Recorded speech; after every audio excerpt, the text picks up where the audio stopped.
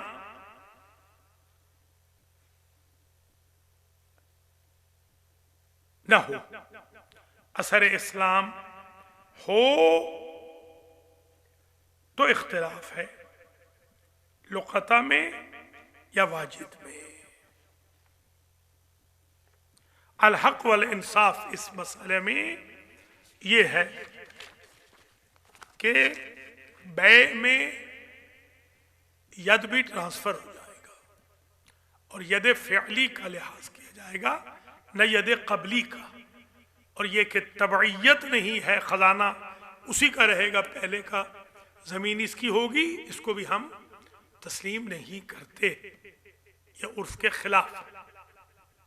کیسے باغات وغیرہ اسی کی تبعیت میں آتے ہیں، خزانہ بھی فعلی کی تبعیت میں آئے گا۔ اللہ تعالی ہم سب کو احکام خمس سمجھنے اور ان پر عمل کرنے کی توفیق خیر نصیب فرمائے۔ جزاکم اللہ عنا خیر الجزا، وفقکم اللہ، والسلام علیکم ورحمۃ اللہ وبرکاتہ۔